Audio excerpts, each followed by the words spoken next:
이봐요. 사장님, 장사를 이런 식으로 하면 안 되지. 신경질적이고 거친 목소리가 고요한 오후의 공기를 칼날처럼 갈랐다. 기름과 쇠가 뒤섞인 냄새. 낡은 라디오에서 희미하게 흘러나오는 70년대 포크송. 그리고 렌치 조이는 소리만이 가득했던 박신의 카센터. 그 평화는 단 한 문장으로 산산조각 났다. 카센터 주인 박철민 씨는 20년 넘게 한자리를 지켜온 성실한 정비사였다.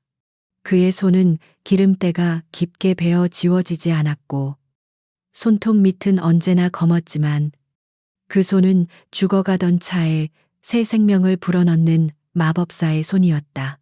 그는 묵묵히 자신의 일을 사랑했고 정직 하나로 단골들의 신뢰를 쌓아왔다. 그런 그에게 방금 들려온 목소리는 너무나도 이질적인 소음이었다. 철민 씨는 낡은 작업복 소매로 이마에 땀을 닦으며 천천히 고개를 들었다. 카센터 입구. 눈부신 오후 햇살을 등지고 3명의 남자가 서 있었다. 그들 뒤로는 번쩍이는 검은색 세단 한 대가 아무렇게나 주차되어 있었다. 차는 값비싼 외제차였지만 과시적인 튜닝과 요란한 광택은 오히려 품격을 떨어뜨리고 있었다. 중심에 선 남자는 험악한 인상의 거구였다. 딱 붙는 명품 브랜드 티셔츠 위로 살집이 울퉁불퉁 튀어나왔고 굵은 금목걸이가 번쩍였다. 황광배. 이 동네에서 작은 건달 무리를 이끌며 소상공인들을 괴롭히는 것으로 악명 높은 자였다. 그의 양옆으로는 비쩍 마른 부하 2명이 그림자처럼 달라붙어 있었다. 무슨 일이십니까? 황 사장님. 철민 씨의 목소리는 떨리지 않으려 애썼지만 긴장감은 숨길 수 없었다. 며칠 전 황광배는 이 차를 끌고 와서는 이것저것 손봐달라고 맡겼었다. 철민 씨는 꼼꼼하게 점검하고 정비를 마친 후 차를 돌려보냈다. 아무런 문제도 없었다. 황광배가 턱짓으로 차의 앞쪽 핸들을 가리켰다. 이게 안 보여. 며칠 전에 여기서 차 찾아갈 땐 멀쩡했는데 오늘 보니까 이 모양이잖아. 어쩔 거야. 그가 가리킨 곳에는 날카로운 것에 긁힌 듯한 미세한 스크래치가 있었다. 하지만 철민 씨는 분명히 기억했다. 그 스크래치는 차가 입고될 때부터 이미 존재했던 것이었다. 그는 출고 전 고객에게 차의 상태를 확인시켜주는 습관이 있었다. 황 사장님, 그 흠집은 원래부터 있던 겁니다. 제가 입고 당시에 뭐 이 새끼가 지금 발뺌을 하네. 황광배가 눈을 부라리며 소리쳤다. 그의 부하 하나가 나서며 철민 씨의 어깨를 거칠게 밀쳤다. 비틀거리며 몇 걸음 물러선 철민 씨의 얼굴에 당혹감과 두려움이 스쳤다. 사장님, 우리가 그냥 동네 양아치로 보여. 눈깔이 있으면 똑바로 봐. 이 차가 얼마짜린 줄 알아? 이 흠집 하나에 수리비가 얼만 줄 아냐고. 당장 현금으로 보상해. 안 그러면 오늘 이 가게 문 닫을 줄 알아. 명백한 협박이었다. 그들은 흠집을 빌미로 돈을 뜯어내려는 속셈이었다. 이런 일은 처음이 아니었다. 주변 상인들이 그들에게 당했다는 소문을 익히 들어 알고 있었다. 하지만 막상 자신이 그 대상이 되자 철민 씨는 눈앞이 캄캄해졌다. 경찰에 신고할 수도 없었다. 저들은 분명히 더 비열한 방법으로 보복해올 것이었다. 그 모든 상황을 카센터 안쪽 부품 선반을 정리하던 한 젊은 여성이 조용히 지켜보고 있었다. 그녀의 이름은 이유진. 박철민 씨의 하나뿐인 조카였다. 휴가를 맞아 잠시 삼촌 댁에 머무르고 있었다. 질끈 묶은 긴 생머리, 화장기 없는 수수한 얼굴, 낡은 청바지에 평범한 회색 티셔츠. 누가 보아도 갓 대학을 졸업한 사회초년생이나 취업 준비생으로 보일 법한 평범한 모습이었다. 그녀는 삼촌을 돕겠다며 아침부터 나와 묵묵히 허드레시를 하고 있었다. 그녀의 움직임은 조용했지만 불필요한 동작 없이 효율적이었다. 공구를 크기와 용도에 맞게 정리하는 손놀림은 기계처럼 정확했다. 하지만 그 누구도 그녀의 평범한 모습 뒤에 무엇이 숨겨져 있는지 상상조차 할 수 없었다. 유진은 선반 정리를 멈추지 않았다. 하지만 그녀의 시선은 한순간도 그들에게서 떨어지지 않았다. 그녀의 눈은 단순한 봄을 넘어 관찰하고 있었다. 황광배의 과장된 몸짓, 부하들의 불안한 시선 처리, 그들이 서 있는 위치와 간격, 그리고 유사시의 무기로 사용될 수 있는 주변의 모든 사물들. 그녀의 뇌는 슈퍼컴퓨터처럼 모든 정보를 수집하고 분석하며 상황을 재구성하고 있었다. 그녀의 눈에 비친 황광배 무리는 위협적인 존재가 아니었다. 그저 분석 대상일 뿐이었다. 리더의 심리 상태, 조직의 명령 체계, 각 개인의 전투 능력 예측치, 모든 것이 데이터화되어 머릿속에 정리되었다. 그녀는 검은색 세단의 번호판을 조용히 외웠다. 48호 73. 본능적인 습관이었다. 사장님, 마지막으로 묻는다. 돈으로 해결할래? 몸으로 해결할래? 황광배의 목소리가 점점 더 커졌다. 그는 철민 씨에게 얼굴을 바짝 들이밀며 위협했다. 겁에 질린 철민 씨는 입술만 달싹일 뿐 아무 말도 하지 못했다. 주변을 지나가던 몇몇 사람들이 흘기 쳐다보았지만 황광배의 험악한 인상에 겁을 먹고 서둘러 자리를 피했다. 세상은 불의 앞에서 너무나도 쉽게 눈을 감았다. 유진은 조용히 마지막 스패너를 제자리에 걸었다. 그리고 먼지 묻은 손을 작업복에 쓱 닦으며 그들 쪽으로 천천히 걸어 나왔다. 그녀의 발걸음 소리는 거의 들리지 않았지만 그 존재감은 서서히 팽팽한 긴장감을 비집고 들어왔다. 삼촌 박철민 씨가 그녀를 발견하고 눈으로 오지 말라는 신호를 보냈다. 이 험악한 자들 앞에 연약한 조카를 내보일 수는 없었다. 하지만 유진은 그 신호를 못 본 척 담담한 표정으로 그들 앞에 섰다. 황광배와 부하들의 시선이 일제히 그녀에게로 향했다.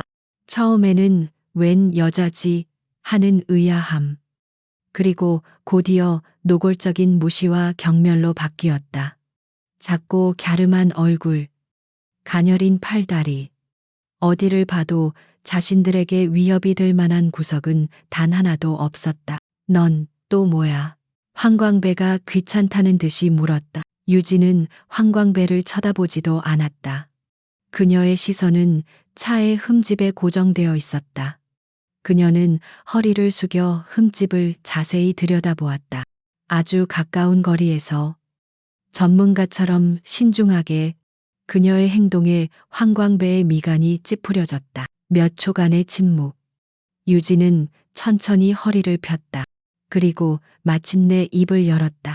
그녀의 목소리는 놀라울 정도로 차분하고 감정이 없었다. 이 흠집, 생긴 지 최소 2주는 넘었네요. 그 한마디에 카센터의 공기가 순간 얼어붙었다. 유진의 나지막한 한마디에 카센터를 채우고 있던 팽팽한 긴장감의 결이 바뀌었다. 황광배와 그 부하들의 얼굴에 떠올랐던 것은 분노나 위협이 아닌 순간적인 당황과 황당함이었다. 마치 길가의 돌멩이가 갑자기 말을 걸어온 듯한 그런 종류의 어이없음이었다. 뭐라고? 황광배가 되물었다.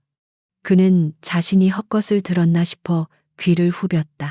그의 부하들 역시 서로를 쳐다보며 저 여자가 지금 무슨 소리를 하는 거냐는 듯한 표정을 지었다. 그들의 세계에서 여자는, 특히 저렇게 젊고 가녀린 여자는 그저 배경이거나 장식품, 혹은 자신들의 위세를 돋보이게 하는 소모품에 불과했다. 감히 그들의 사업에 끼어들어 전문가 행세를 하는 존재가 아니었다. 황광배는 곧 헛웃음을 터뜨렸다. 푸아하야, 꼬마야, 네가 뭘 안다고 그렇게 아는 척을 해. 차에 대해서 뭐 배우기라도 했어. 인터넷으로 동영상 몇 개 본 모양인데 현실은 그렇게 만만하지 않단다. 그의 말투에는 명백한 조롱과 무시가 담겨 있었다. 그는 유진을 철없는 어린애 취급하며 그녀의 주장을 일고의 가치도 없는 헛소리로 치부했다. 하지만 유진의 표정에는 어떤 동요도 없었다. 그녀의 눈은 여전히 차분했고 목소리는 감정의 기복 없이 평탄했다. 그녀는 황광배의 조롱에 대꾸하는 대신 한 걸음 더 다가가 흠집을 손가락으로 가리켰다. 그녀의 손가락은 길고 가늘었지만 그 끝은 흔들림 없이 정확한 지점을 향하고 있었다. 자세히 보세요. 그녀는 마치 학생에게 어려운 공식을 설명하는 과외 선생님처럼 차분하게 말을 이어갔다. 첫째, 이 스크래치의 단면을 보세요. 페인트가 벗겨진 금속 표면에 아주 미세한 산화 흔적이 보입니다. 즉, 녹이 슬기 시작했다는 뜻입니다. 아시다시피 강판이 공기와 수분에 노출되면 부식이 시작되죠. 아무리 짧게 잡아도 눈에 보일 정도의 산화막이 형성되려면 최소 며칠의 시간이 필요합니다. 오늘처럼 습도가 높은 날에는 더 빠르고요. 하지만 몇 시간 만에 생길 수 있는 현상은 절대 아닙니다. 그녀의 설명은 논리정연했다. 황광배는 무슨 소리인지 완전히 이해하지는 못했지만 뭔가 그럴듯하게 들린다는 사실에 심기가 불편해졌다. 유진은 계속했다. 둘째, 흠집 안쪽입니다. 이 홈 사이에 끼어 있는 이물질을 보세요. 그냥 먼지가 아닙니다. 도로의 타르 성분, 브레이크 분진, 그리고 기름때가 뒤엉켜 굳어 있습니다. 갓 생긴 상처라면 내부가 깨끗하고 날카로운 금속 광택이 남아 있어야 합니다. 이렇게 여러 종류의 오염물질이 쌓이고 굳으려면 상당한 주행 시간과 외부 노출이 필요하다는 증거입니다.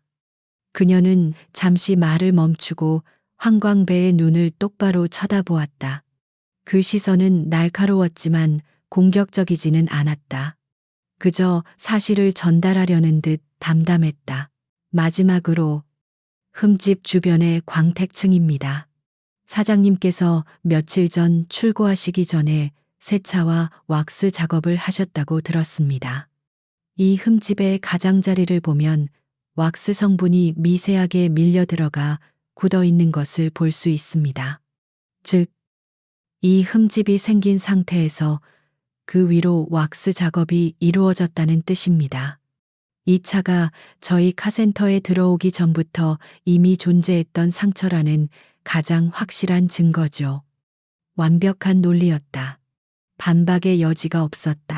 평범한 대학생처럼 보이던 여자의 입에서 전문가 수준의 분석이 술술 흘러나오자 황광배의 얼굴은 점차 불그락푸르락해졌다. 그는 무식했지만 자신이 지금 논리적으로 완벽하게 패배했다는 사실 정도는 인지할 수 있었다. 이 모든 광경을 불안하게 지켜보던 삼촌 박철민 씨가 다급하게 나섰다. 그는 유진의 팔을 잡아 끌며 황광배에게 허리를 숙였다. 아이고, 죄송합니다. 황 사장님, 애가 아직 어려서 뭘 모르고 함부로 나섰습니다. 제가 잘못했습니다. 제가 다 책임지겠습니다. 수리비는 제가 어떻게든 마련해 보겠습니다. 철민 씨에게 조카의 안전보다 중요한 것은 없었다. 그는 유진이 저 깡패들을 자극해서 어떤 험한 꼴을 당할까봐 심장이 철렁 내려앉는 것 같았다. 그는 어떻게든 상황을 수습하고 유진을 이 위험한 자리에서 벗어나게 해주고 싶었다. 하지만 유진은 삼촌의 손을 부드럽게 뿌리치며 자리에서 물러서지 않았다. 그녀는 오히려 삼촌을 자신의 등 뒤로 살짝 밀어 넣으며 보호하려는 듯한 자세를 취했다. 그 작고 가녀린 등이었지만 그 순간만큼은 세상 그 어떤 벽보다도 튼튼해 보였다. 삼촌, 이건 저희 잘못이 아닙니다. 잘못하지 않은 일에 대해 책임질 필요 없으세요. 그녀의 단호한 말에 철민 씨는 어쩔 줄 몰라 했다. 상황이 이렇게 되자 황광배는 더 이상 흠집 타령을 할 명분이 사라졌다. 자존심이 상할 대로 상한 그는 이제 목표를 바꾸기로 했다. 돈을 뜯어내는 것보다 더 중요한 것은 감히 자신에게 굴욕감을 안겨준 저 계집애와 늙은 정비사의 버르장머리를 고쳐놓는 것이었다. 아, 그러셔. 아주 똑똑한 아가씨 납셨네. 좋아. 스크래치 얘기는 이쯤 해두지. 황광배는 팔짱을 끼며 비열하게 웃었다. 대신 말이야. 사장님, 앞으로 이 동네에서 장사 계속 편하게 하고 싶으면 우리 성의를 무시하면 안 될 텐데. 안 그래? 요즘 경기도 어렵고 험한 세상인데 든든한 보호막 하나쯤은 있어야지. 우리가 사장님 가게를 특별히 관리해 줄 테니 월마다 관리비 좀 내야겠어. 다른 가게들보다 특별히 싸게 해줄 테니 고맙게 생각하라고. 관리비. 그것은 보호비 혹은 상납금을 교묘하게 포장한 단어였다. 흠집을 빌미로 한 일회성 갈취가 이제는 조직적인 상납 요구로 바뀐 순간이었다. 위협의 수위가 한 단계 격상된 것이다. 황광배의 부하 둘이 음흉하게 웃으며 슬쩍 양옆으로 벌려섰다. 철민 씨가 도망갈 길을 막고 심리적으로 압박하려는 전형적인 수법이었다. 철민 씨의 얼굴은 새하얗게 질렸다. 올 것이 왔다는 절망감이 온몸을 짓눌렀다. 카센터 안의 공기는 납처럼 무거워졌다. 라디오에서 흘러나오던 노래는 이미 오래전에 끊겨 있었다. 이제 들리는 것이라고는 거친 숨소리와 심장 박동 소리뿐이었다. 모두의 시선이 다시 유진에게로 향했다. 이 절체절명의 상황에서 그녀가 과연 어떤 반응을 보일 것인가? 울며 애원할 것인가? 아니면 겁에 질려 침묵할 것인가? 유진은 잠시 눈을 감았다. 깊고 느린 호흡이 한 번 이어졌다. 그것은 마치 폭풍 전의 고요함과도 같았다. 다시 눈을 떴을 때 그녀의 눈빛에는 이전보다 한층 더 깊고 차가운 빛이 서려 있었다. 그녀는 황광배를 향해 조용히 하지만 모든 소음을 압도할 만큼 단호하게 말했다. 그럴 수 없습니다. 짧은 한마디였다. 하지만 그 안에는 타협의 여지가 단 1g도 섞여 있지 않았다. 이제 그만 용무를 마치셨으면 돌아가 주십시오. 저희는 일을 해야 합니다.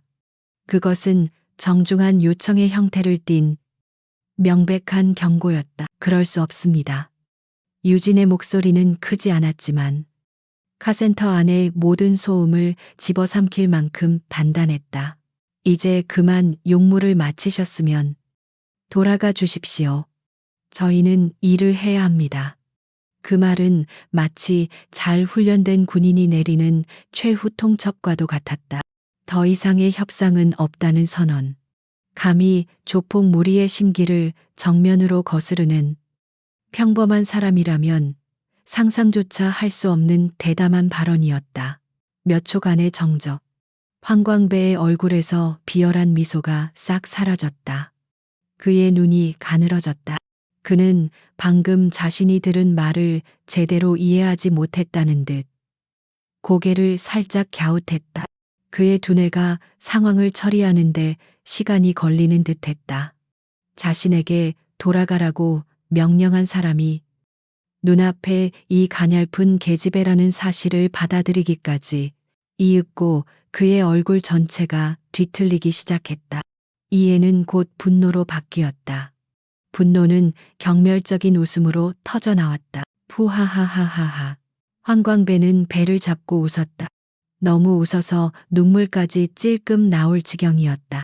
그의 부하들도 처음에는 어리둥절하다가 두목의 폭소를 따라 마지못해 낄낄거리기 시작했다. 그들의 웃음소리는 카센터의 철제 구조물에 부딪혀 불쾌하게 울려 퍼졌다.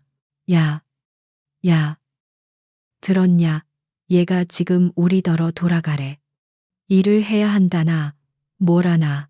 하하하, 세상에. 내가 살다 이런 당돌한 년은 처음 보네. 황광배는 웃음을 멈추고 유진에게로 한 걸음 다가섰다. 그의 눈에는 더 이상 장난기가 없었다. 오직 상대를 완전히 짓밟아 버리려는 자의 잔인한 경멸만이 가득했다. 그의 시선은 유진의 머리부터 발끝까지를 훑었다. 마치 가축의 등급을 매기는 듯한 모욕적인 시선이었다. 꼬마야, 너 지금 네가 무슨 짓을 하고 있는지 알고는 있는 거냐? 그의 목소리는 낮게 깔려 있었다. 여자는 말이야. 이런 기름 냄새 나는 데서 남자들 일에 끼어드는 게 아니야. 집에 가서 얌전히 밥이나 하고 화장이나 예쁘게 하고 남자한테 시집갈 준비나 하는 거라고. 알아들어? 네가 뭘 안다고. 아까부터 차가 어떻고 흠집이 어떻고 아는 척이야. 책 몇 줄 읽고 세상 다 아는 것처럼 구는 내년들 같은 애들이 제일 꼴불견이야. 그의 입에서 쏟아져 나오는 말들은 여성이라는 성별 자체에 대한 뿌리 깊은 혐오와 무시로 가득 차 있었다. 그것은 논리가 아니라 무지에서 비롯된 폭력이었다. 네가 할 일은 네, 잘못했습니다. 한 번만 봐주세요 하면서 남자들 비위 맞춰주는 거야. 감히 어디서 눈을 똑바로 뜨고 대들어 내 그 잘난 지식으로 우리 주먹을 막을 수 있을 것 같아. 그의 부하 중 하나가 거들었다. 형님, 말이 너무 심하십니다. 저렇게 예쁘장하게 생겼는데 겁주면 울겠어요. 오빠들이랑 같이 좋은데 가서 술이나 한잔할까? 응, 그는 역겨운 미소를 지으며 유진의 얼굴을 향해 손을 뻗으려는 신용을 했다. 유진은 미동도 하지 않았다. 그녀의 얼굴은 분노나 두려움, 혹은 모멸감 같은 감정들로부터 완벽하게 차단된 가면과도 같았다. 그녀의 눈은 그들의 저열한 언어폭력을 투과시켜 그 너머의 본질, 즉 두려움에 찬 동물의 위협적인 지저댐을 꿰뚫어 보고 있었다. 그들은 강해서 위협하는 것이 아니었다. 자신들의 무지와 무능이 탄로날까 두려워 더 크게 지저대는 것뿐이었다. 상황이 걷잡을 수 없이 악화되자 뒤에 있던 삼촌 박철민 씨가 거의 울상이 되어 뛰쳐나왔다. 그는 유진의 앞을 막아서며 황광배에게 필사적으로 머리를 조아렸다. 황 사장님, 제발 그만하십시오. 다 제 잘못입니다. 제가 조카 교육을 잘못 시켰습니다. 이 아이는 아무것도 모릅니다. 제발 이 아이만은 건드리지 말아 주십시오. 원하시는 돈, 제가 어떻게든 구해보겠습니다. 제발 자비를 베풀어 주십시오. 그는 거의 땅에 엎드릴 기세였다. 한평생 정직하게 살아온 그의 자존심은 산산조각 났지만 조카를 지켜야 한다는 일념 하나만이 그를 움직이게 했다. 황광배는 그런 철민 씨를 벌레 보듯 내려다보았다. 이제야 말이 좀 통하는구만. 영감. 진작 그랬어야지. 그는 철민 씨를 발로 툭 차서 옆으로 밀어냈다. 그리고 다시 유진과 마주섰다. 삼촌의 필사적인 애원에도 불구하고 유진의 눈빛은 조금도 흔들리지 않았다. 오히려 그 모습이 황광배의 마지막 남은 이성의 끈을 끊어버렸다. 내 삼촌은 저렇게 빌고 있는데 넌 아직도 그렇게 뻣뻣하게 서 있을 거냐? 좋아. 오늘 내가 버르장머리라는 게 뭔지 확실하게 가르쳐 주지. 황광배가 주먹을 쥐고 우두둑 소리를 냈다. 그의 부하들은 이제 웃음기를 완전히 거두고 양옆으로 퍼져 유진과 철민 씨의 퇴로를 차단했다. 카센터는 이제 완벽한 고립무원의 공간이 되었다. 마지막 기회다. 지금이라도 무릎 꿇고 싹싹 빌면 머리카락 몇 줌 뽑는 선에서 끝내주마. 그것은 회유가 아닌 폭력을 행사하기 위한 마지막 명분 쌓기에 불과했다. 유진은 대답하지 않았다. 그녀의 침묵은 그 어떤 반항보다도 더 강력한 저항이었다. 이 쌍년이 끝까지. 마침내 황광배의 인내심이 바닥났다. 그는 성큼성큼 유진에게 다가갔다. 그의 거대한 그림자가 유진의 작은 몸을 완전히 집어삼켰다. 그는 위압감을 극대화하기 위해 일부러 천천히 움직였다. 상대가 공포에 질려가는 모습을 즐기려는 심산이었다. 그는 유진의 바로 앞에 섰다. 역겨운 담배 냄새와 값싼 향수 냄새가 확 풍겨왔다. 그 잘난 얼굴이 어떻게 변하는지 구경 좀 해보자. 그는 경고의 의미로, 그리고 그녀의 길을 완전히 꺾어놓기 위해 자신의 넓은 어깨를 이용해 유진의 어깨를 강하게 툭 쳤다. 체격 차이를 생각하면 유진은 비명을 지르며 나가 떨어지거나 최소한 몇 걸음은 비틀거려야 정상이었다. 그것이 황광배가 기대했던 그림이었다. 하지만 아무 일도 일어나지 않았다. 둔탁한 충격음과 함께 황광배가 예상했던 것은 가녀린 몸이 밀려나는 감각이었다. 그러나 그의 어깨에 전해진 것은 마치 단단한 콘크리트 기둥에 부딪힌 듯한 묵직하고 견고한 감각이었다. 유진은 그 자리에 조금도 밀려나지 않고 뿌리 박은 듯 굳건히 서 있었다. 그녀는 충격을 흡수하기 위해 무릎을 살짝 굽히거나 자세를 바꾸지도 않았다. 그저 꼿꼿이 선 채로 황광배가 가한 모든 힘을 온전히 받아내고 소멸시켰다. 그것은 물리법칙을 거스르는 듯한 기묘한 광경이었다. 황광배의 얼굴에 당혹감이 스쳤다. 뭐지, 내가 헛부딪혔나. 그는 자신의 눈을 의심했다. 하지만 더 그를 소름 돋게 한 것은 유진의 눈빛이었다. 지금까지의 차분하고 감정 없던 눈빛이 아니었다. 그 순간 그녀의 눈에서 모든 인간적인 빛이 사라졌다. 그 자리에는 혹독한 설원을 홀로 떠도는 굶주린 늑대의 눈빛, 혹은 적의 심장을 겨누는 저격수의 스코프처럼 차갑고 비인간적인 빛만이 남아 있었다. 그녀의 입술이 아주 미세하게, 거의 알아차릴 수 없을 정도로 열렸다. 그리고 그 사이로 얼음 조각 같은 목소리가 새어나왔다. 마지막 경고였습니다. 그 말을 끝으로 상황은 돌이킬 수 없는 강을 건넜다. 자신의 공격이 통하지 않았다는 사실에 대한 당혹감, 그리고 상대의 눈빛에서 느껴지는 정체불명의 위압감에 대한 분노가 뒤섞여 황광배의 이성을 마비시켰다. 그는 굴욕감을 참지 못하고 고함을 질렀다. 이 미친년이. 그는 유진의 멱살을 잡기 위해 거대한 손을 뻗었다. 그것이 그의 마지막 실수가 될 것이라고는 그는 꿈에도 생각하지 못했다. 황광배의 고함은 분노와 굴욕감으로 뭉쳐진 짐승의 포효와 같았다. 그의 거대한 손이 독수리가 토끼를 낚아채듯 유진의 목을 향해 뻗어왔다. 손가락 마디마디에 잔뜩 들어간 힘줄이 그의 사리를 증명하고 있었다. 그 순간 카센터의 모든 시간이 느리게 흐르는 듯했다. 겁에 질린 삼촌 박철민 씨의 벌어진 입, 공기 중에 떠다니는 미세한 먼지, 황광배의 일그러진 얼굴에 맺힌 땀방울까지 모든 것이 선명했다.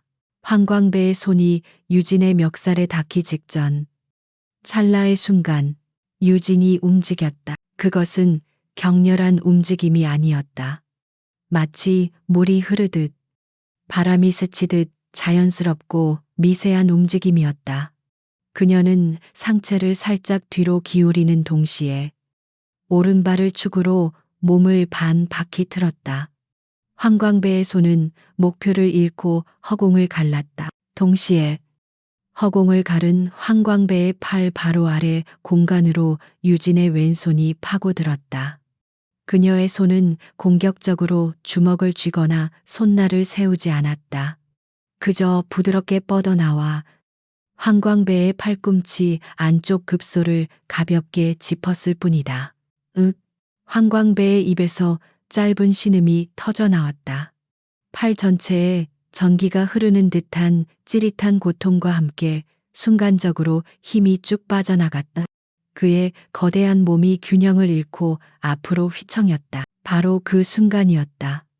유진의 몸이 회전하면서 생긴 원심력 때문에 그녀의 낡은 청바지 뒷주머니에 꽂혀 있던 작은 가죽 지갑이 튕겨져 나갔다.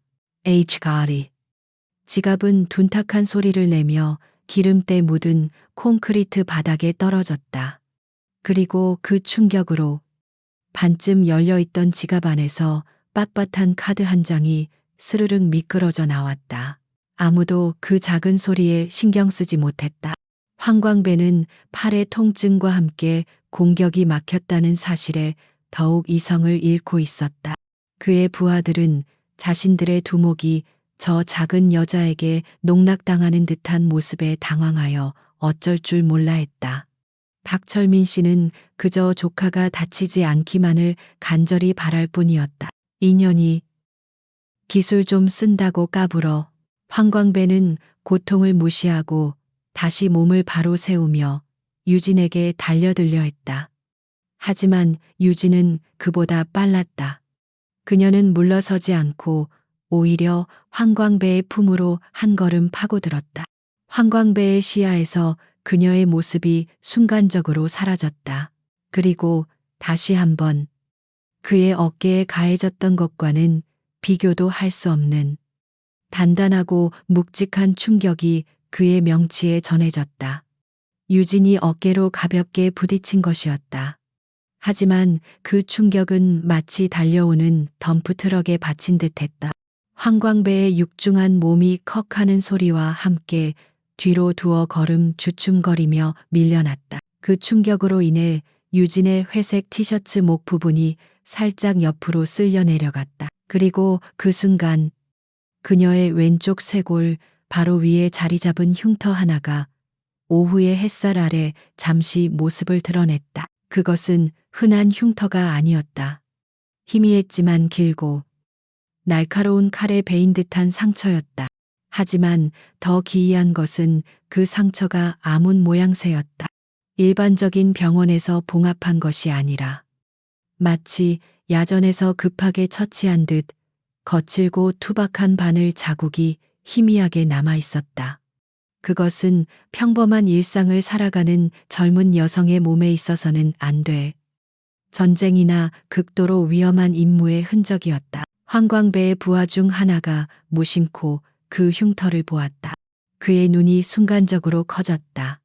저게 뭐지 하는 의문이 스쳤지만 생각할 틈도 없이 상황은 계속되었다.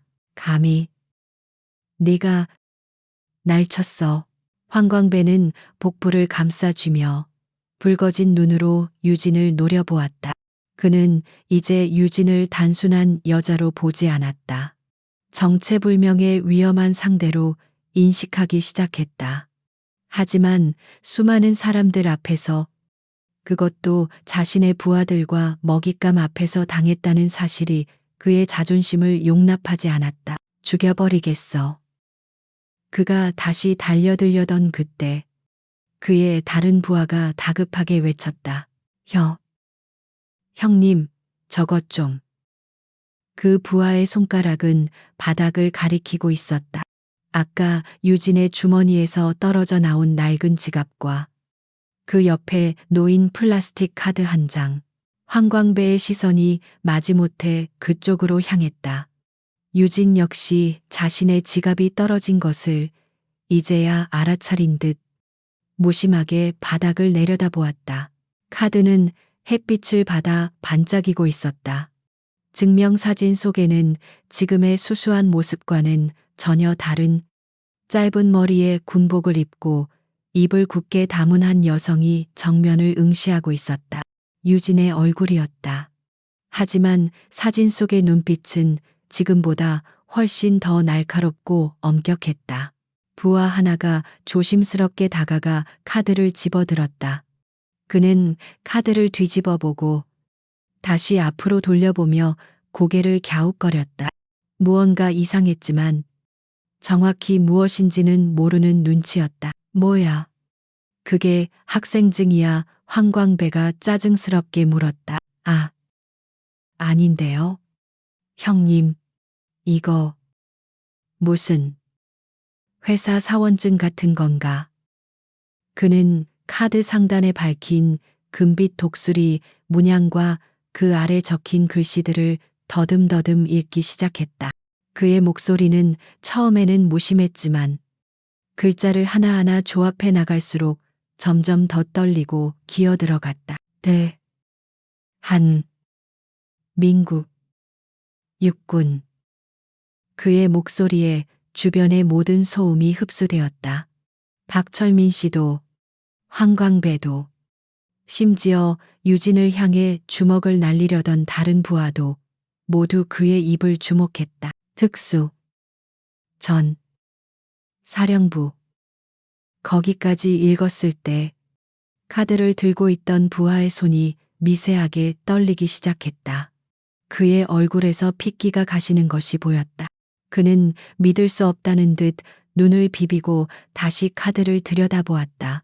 그리고 그는 거의 속삭이듯이 하지만 그 자리에 있는 모두가 똑똑히 들을 수 있을 만큼 공포에 찬 목소리로 마지막 줄을 내뱉었다. 707 특수임무단 중사 이유진 대한민국 육군 특수전사령부 제707 특수임무단 중사 이유진 Bộ Tư lệnh tác chiến đặc biệt lục quân Hàn Quốc Lữ đoàn đặc nhiệm 707 trung sĩ Lee Yujin. 그 이름이 불리는 순간 카센터의 공기는 액체질소라도 부은 듯 차갑게 얼어붙었다. 지발링치 대한민국 남자라면 아니 뉴스나 영화에 조금이라도 관심이 있는 사람이라면 누구나 한 번쯤은 들어봤을 그 이름. 국가 최정예 대테러 특수부대. 인간의 한계를 넘어선 훈련을 통과한 인간 병기들의 집단. 그들의 존재는 때로는 전설처럼, 때로는 괴담처럼 세상에 떠돌았다. 황광배의 뇌가 정지했다. 그의 눈동자가 지진이라도 난 듯 흔들렸다. 그는 카드를 들고 있는 부하와 그 카드 속 사진의 주인공이자 자신의 눈앞에 서 있는 유진을 번갈아 쳐다보았다. 평범한 회색 티셔츠, 낡은 청바지, 질끈 묶은 머리카락, 가녀린 몸, 그리고 그 모든 평범함 위에 겹쳐지는 707 특수임무단이라는 6글자. 두 개의 이미지는 도저히 하나로 합쳐지지 않았다. 그의 상식, 그의 경험, 그가 살아온 세계의 모든 법칙이 산산조각 나는 소리가 들리는 듯했다. 거짓말. 황광배는 저도 모르게 중얼거렸다. 말도 안 돼. 저런 가짜를 어디서 구했어. 하지만 그의 목소리에는 스스로를 세뇌하려는 필사적인 부정만이 담겨 있을 뿐 조금 전의 위세는 온데간데 없이 사라져 있었다. 그는 보았다. 유진의 쇄골에 있던 그 기묘한 흉터를 그는 느꼈다. 자신의 공격을 무력화시켰던 상식을 벗어난 그녀의 움직임을 그리고 그는 지금 보고 있었다. 감히 누구도 흉내낼 엄두조차 내지 못할 국가 최고 기밀 부대의 이름이 새겨진 신분증을 퍼즐 조각들이 강제로 끼워 맞춰지기 시작했다. 그리고 그가 마주한 완성된 그림은 지옥도 그 자체였다. 우리는 지금 누구를 건드린 거지? 제 치바링치 특수임무단 중사 이유진. 공포에 질린 부하의 목소리가 카센터의 시간을 박제했다. 그 이름은 단순한 신분의 나열이 아니었다. 그것은 일반인의 상식 세계와 국가가 숨겨둔 비수비쇼의 세계를 가르는 경계선이었다.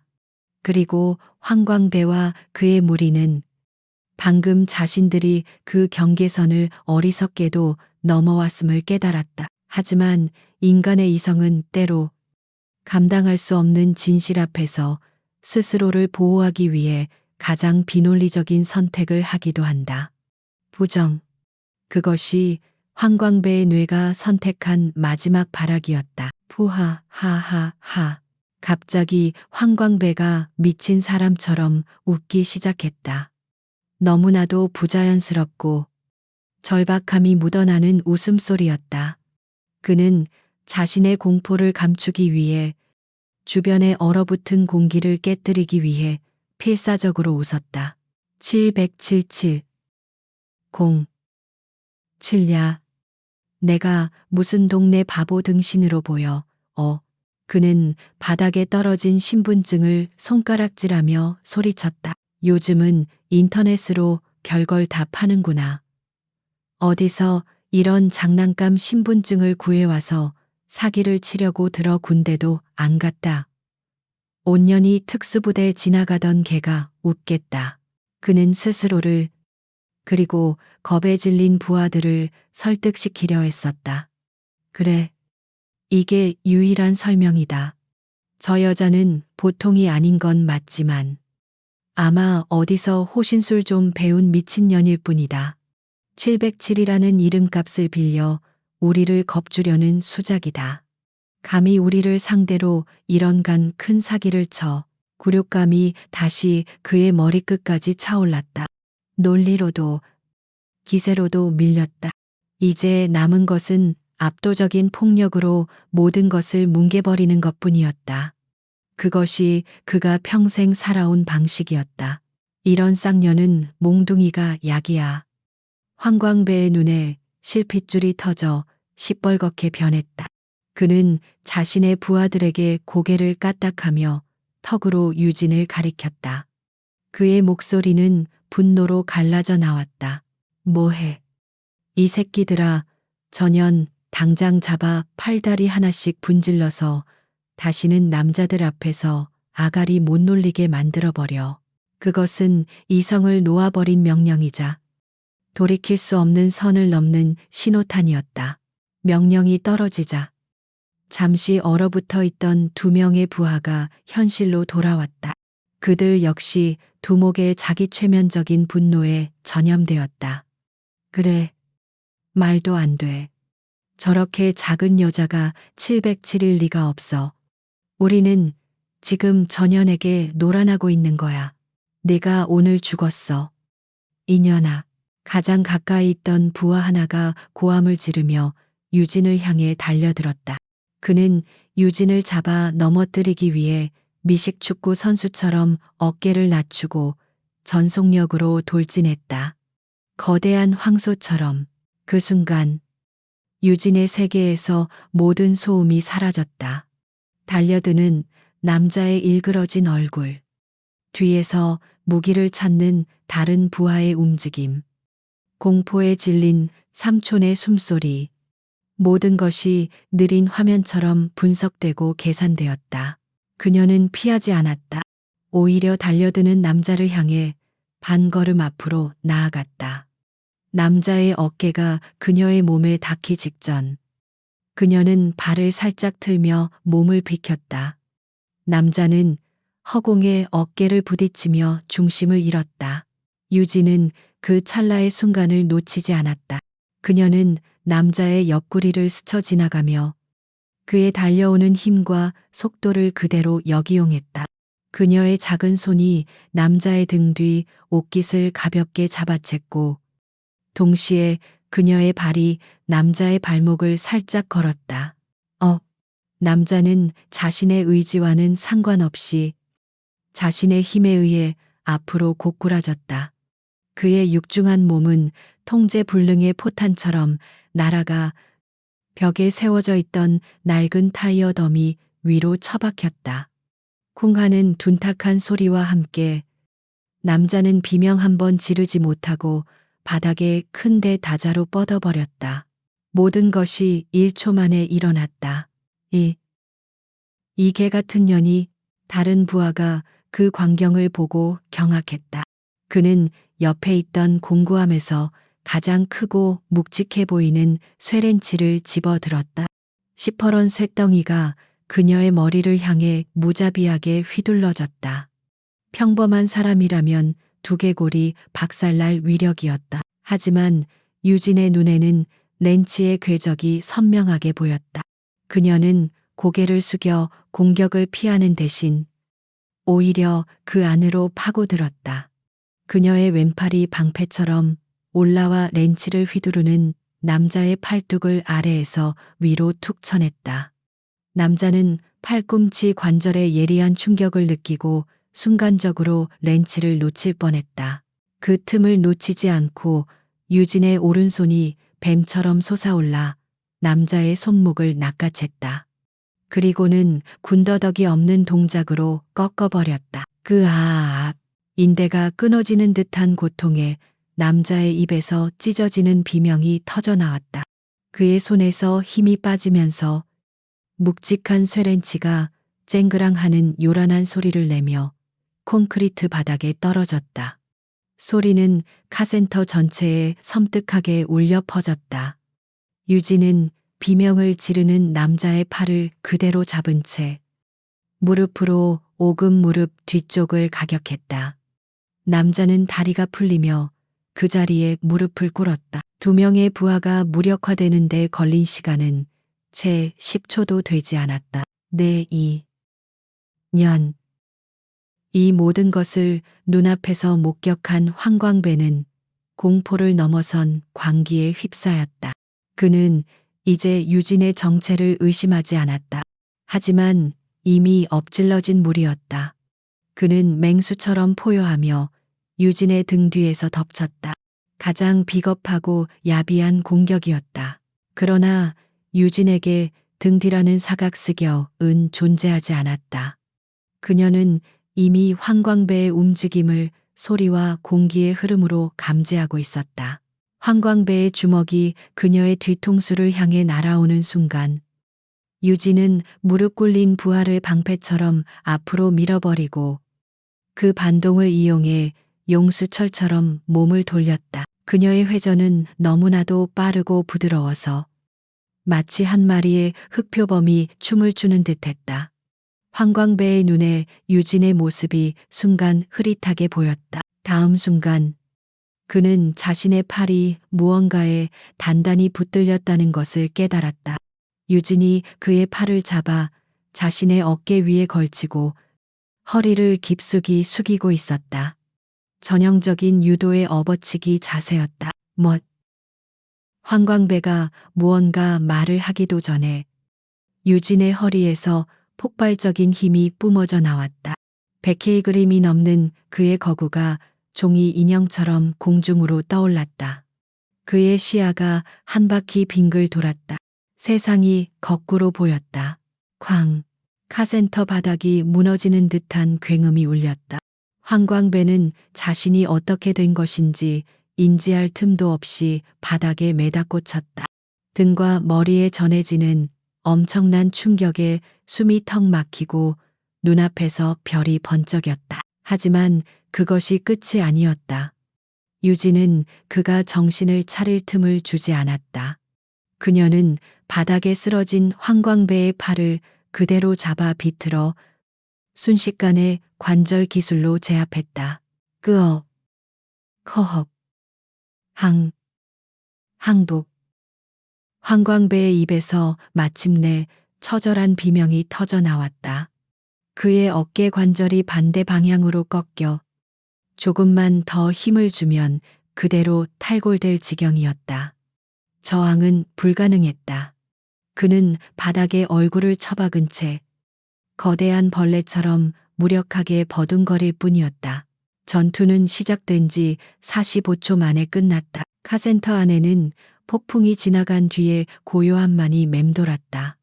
먼지가 가라앉은 바닥에는 신음 소리를 내며 꿈틀거리는 3명의 남자가 널브러져 있었다.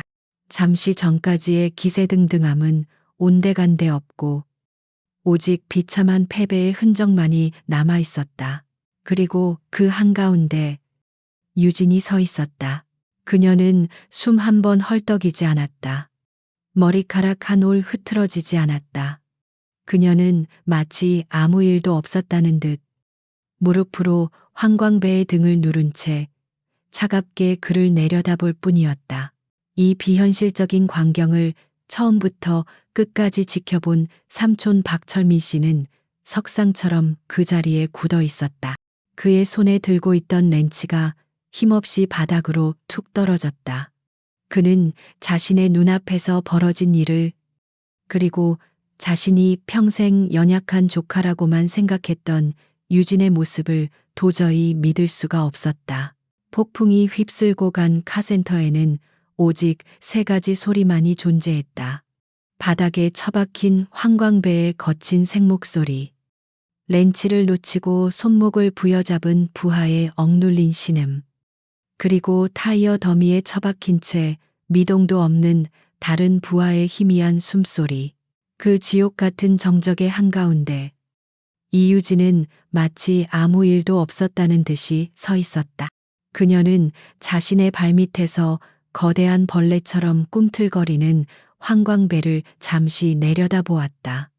그녀의 눈에는 분노도 경멸도 승리감도 없었다. 그저 임무를 마친 후의 평가처럼 차갑고 객관적인 시선만이 존재할 뿐이었다. 그녀는 황광배의 등을 누르고 있던 무릎에서 힘을 풀고 조용히 일어섰다. 그 미세한 압력의 변화에 황광배는 마치 사형 집행이 끝난 죄수처럼 온몸의 기운이 빠져나가며 바닥에 완전히 얼굴을 파묻었다. 저항할 생각조차 할 수 없었다. 아니, 저항이라는 단어 자체가 그의 머릿속에서 삭제된 듯했다. 유진은 널브러진 3 남자를 한 번씩 훑어보았다. 생명에는 지장이 없음, 행동 불능 상태, 위협 요소 완전 제거. 머릿속으로 간결한 상황 보고가 끝났다. 그녀는 천천히 걸음을 옮겼다. 그녀의 군화도 아닌 평범한 스니커즈가 내는 발걸음 소리는 거의 들리지 않았지만 그 자리에 있는 모두에게는 마치 저승사자의 발소리처럼 무겁고 선명하게 들렸다.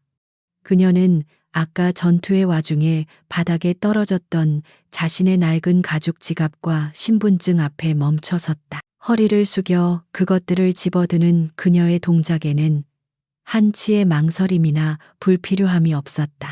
그녀는 신분증에 묻은 희미한 먼지를 엄지손가락으로 무심하게 쓱 닦아냈다. 그 너무나도 일상적이고 태연한 행동이 눈앞의 비현실적인 폭력의 결과와 맞물려 기괴한 부조화를 만들어냈다. 유진아. 그때 석상처럼 굳어있던 삼촌 박철민 씨의 입에서 겨우 목소리가 새어나왔다. 그의 목소리는 물에 젖은 솜처럼 힘없이 갈라져 있었다. 그는 자신의 조카를 부르고 있었지만 그의 눈은 마치 처음 보는 미지의 존재를 바라보는 듯한 경외와 공포, 그리고 혼란으로 가득 차 있었다. 자신이 평생을 보살피고 명절 때마다 용돈을 쥐어주며 그저 착하고 공부 잘하는 평범한 아이인 줄로만 알았던 조카. 그 가녀린 아이가 방금 전 자신의 눈앞에서 거구의 장정셋을 단 1분도 안 되는 시간에 쓰레기처럼 만들어버렸다. 그 충격은 철민 씨의 50평생 쌓아온 모든 상식과 경험을 송두리째 뒤흔들고 있었다. 저 아이는 누구인가? 내가 알던 그 아이가 맞는가? 유진은 삼촌의 부름에 천천히 고개를 돌렸다. 그녀의 눈빛은 다시 원래의 차분함으로 돌아와 있었다. 하지만 그 깊이를 알 수 없는 고요함이 지금의 철민 씨에게는 더 큰 두려움으로 다가왔다. 괜찮으세요? 삼촌. 그녀의 목소리는 평소와 같았다. 하지만 그 평온함이 오히려 모든 상황을 더욱 비현실적으로 만들었다. 유진은 더 이상 말하지 않았다. 그녀는 지갑과 신분증을 다시 뒷주머니에 넣고 이번에는 자신의 스마트폰을 꺼내 들었다. 액정에는 몇 군데 금이 가 있는 아주 평범한 구형 스마트폰이었다. 그녀의 행동을 지켜보던 황광배와 그의 부하들의 눈에 희미한 의문이 스쳤다. 경찰에 신고하려는 건가? 차라리 그 편이 나을지도 모른다. 폭행죄로 며칠 구치소에 있다가 합의금을 물어주고 나오면 그만이다. 그들은 이 상황이 자신들에게 익숙한 민간인들의 싸움 범주 안에서 해결되기를 무의식적으로 바라고 있었다. 하지만 유진의 손가락은 110이라는 익숙한 번호를 누르지 않았다.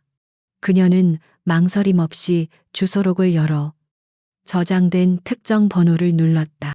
통화 연결음은 2번 이상 울리지 않았다. 통신 보안.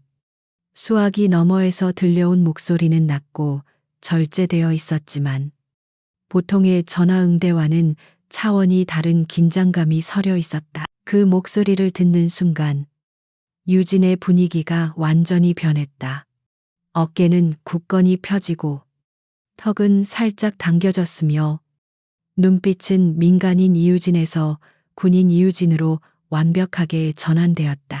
그녀의 입에서 나온 목소리는 조금 전 삼촌에게 말하던 부드러움은 온데간데 없고 마치 잘 벼려진 칼날처럼 예리하고 절도 있는 군대식 보고체였다. 통신보안.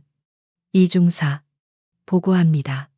황광배는 이중사라는 단어에 움찔했다. 그것은 이유진 씨와는 전혀 다른 무게감을 지닌 호칭이었다. 현 시간부. XXC XX9 XX동 123 45번지. 박신의 카센터. 휴가 중인 현역 군인에 대한 민간인 3명의 특수폭행 사건 발생 보고. 그녀의 보고는 감정 없이 오직 육하 원칙에 입각한 사실 전달로만 이루어졌다. 그녀는 내가 맞았다거나 그들이 나를 공격했다고 말하지 않았다. 그저 사건 발생이라고 객관적으로 보고할 뿐이었다. 동기. 금품, 갈취 및 협박. 현 시간부로 위협 요소 3명. 전원 무력화 완료. 주동자 황광배. 신체 일부 타박상 및 관절 압박. 나머지 2명. 각각 경미한 뇌진탕 및 손목 관절 부상. 아군 피해 없음. 아군 피해 없음. 그녀는 자기 자신을 아군이라고 칭했다. 그 단어는 황광배와 그 무리 그리고 이유진이라는 개인 사이에 넘을 수 없는 강이 흐르고 있음을 명확히 했다. 이것은 개인 간의 싸움이 아니라 군군에 대한 민간의 도발 행위로 규정되고 있었다. 황광배의 얼굴이 새하얗게 질려갔다. 그는 뭔가 아주 잘못되었다는 것을 본능적으로 느끼고 있었다. 이것은 경찰서에서 조서를 쓰고 합의금을 무는 차원의 문제가 아니었다. 그리고 유진의 입에서 나온 마지막 한마디는 그의 남은 모든 희망을 산산조각냈다. 상황 종료 및 신병 확보를 위한 헌병 지원 요청 바람. 이상 보고 끝. 헌병. 그 단어가 황광배의 귓속을 파고들어 뇌수까지 얼려버리는 듯했다. 경찰이 아니었다. 군사경찰. 헌병이었다. 민간인이 저지를 수 있는 가장 어리석은 실수 중 하나가 현역, 특히 특수부대 군인을 건드리는 것이라는 도시전설 같은 이야기를 떠올렸다. 그것은 단순 폭행이 아니라 군의 전투력 손실을 야기할 수 있는 대군, 뇌군 범죄로 취급될 수도 있다는 끔찍한 이야기. 황광배는 이제야 깨달았다. 바닥에 떨어진 그 신분증이 가짜가 아니었음을, 자신의 눈앞에 서 있는 이 여자가 정말로 국가가 양성한 최정의 인간 병기라는 사실을, 그리고 자신은 동물원의 호랑이인 줄 모르고 잠자는 고양이의 수염을 건드린 어리석은 아이였다는 것을. 유진은 알겠다는 짧은 수화기 너머의 대답을 듣고 통화를 끊었다. 다시 카센터에는 정적이 흘렀다. 하지만 이전의 정적과는 그 성격이 달랐다. 이전이 폭력 뒤의 충격과 공포였다면 지금은 피할 수 없는 거대한 국가 권력의 그림자가 드리워진 절망적인 침묵이었다. 유진은 스마트폰을 다시 주머니에 넣고 멍하니 서 있는 삼촌에게 다가갔다. 삼촌, 놀라게 해드려서 죄송해요. 이제 다 끝났어요. 곧 정리될 거예요. 그녀는 다시 평범한 조카의 목소리로 돌아와 있었다. 하지만 그 목소리를 듣는 박철민 씨의 귀에는 그 어떤 위로의 말도 제대로 들어오지 않았다. 그는 그저 고개만 천천히 끄덕일 뿐이었다. 바닥에 널브러진 세 남자는 더 이상 신음 소리조차 내지 못했다. 그들은 곧 들이닥칠 헌병이라는 존재를 상상하며 다가올 미래에 대한 극도의 공포 속에서 숨막히는 침묵을 견디고 있을 뿐이었다. 유진의 통화가 끝나고 다시 찾아온 카센터의 침묵은 이전과 질적으로 달랐다. 조금 전의 침묵이 폭력의 충격으로 인한 일시적인 마비 상태였다면 지금의 침묵은 거대한 기계가 작동하기 직전에 오존 냄새가 나는 듯한 불길한 고요함이었다. 그 기계의 이름은 국가였고 법이라는 이름에 톱니바퀴가 맞물려 돌아가기 시작했음을 그 자리에 있던 모두가 본능적으로 느끼고 있었다. 시간이 얼마나 흘렀을까? 1분 아니면 5분 공포 속에서 시간 감각은 무의미했다. 바닥에 엎드린 황광배에게는 1초가 1시간처럼 느껴졌다. 그의 머릿속에서는 수만 가지 생각이 폭풍처럼 휘몰아쳤다. 헌병. 헌병이라고 왜 경찰이 아니고 헌병이지, 군인이 민간인을 때리면 헌병이 오나 아니지. 저 여자가 군인이라고 했지. 그럼 우리가 군인을 팽게 되는 건가? 아니, 저 여자는 상처 하나 없잖아. 이건 정당방위야. 우리가 피해자라고. 그는 필사적으로 자기 합리화를 시도했다. 하지만 그의 머릿속 다른 한편에서는 이성적인 목소리가 그 모든 변명을 비웃고 있었다. 바보 같은 놈. 내 놈들이 먼저 시비를 걸었고 돈을 뜯으려 했고 먼저 손을 댔다. 목격자도 있어. 저 영감탱이가 다 봤잖아. 그리고 그 신분증. 그게 진짜라면 707 특임대.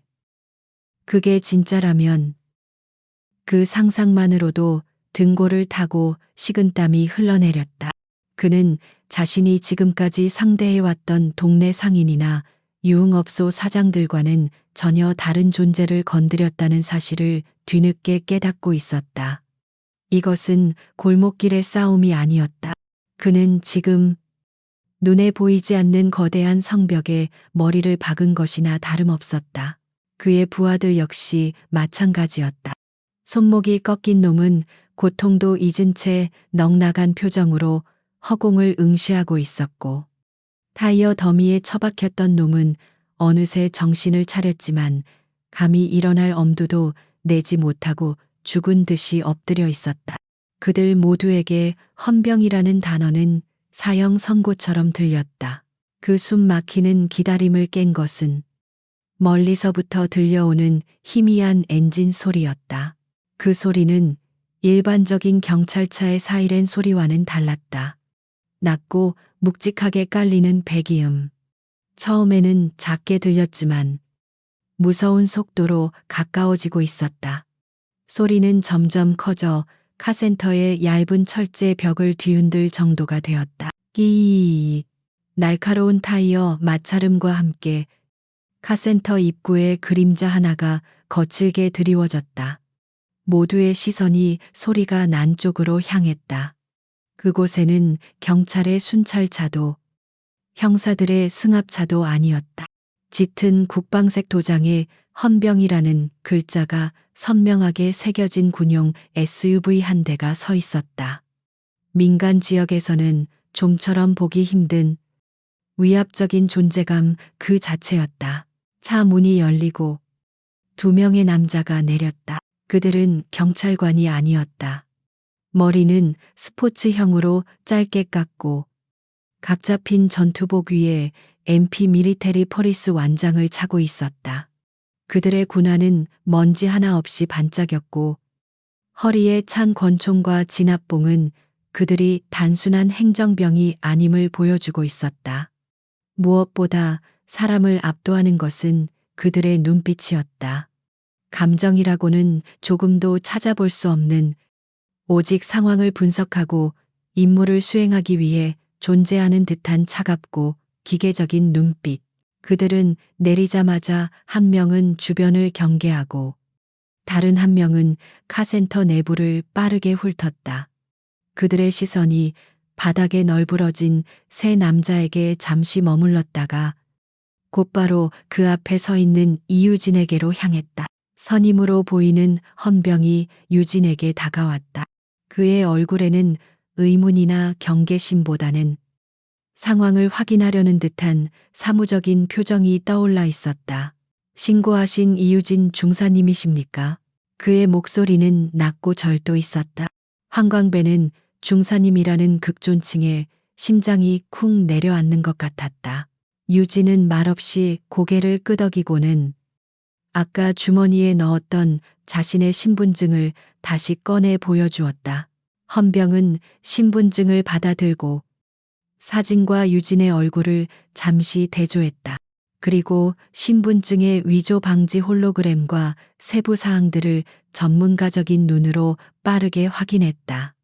확인이 끝나는 데는 3초도 걸리지 않았다. 다음 순간 믿을 수 없는 광경이 펼쳐졌다.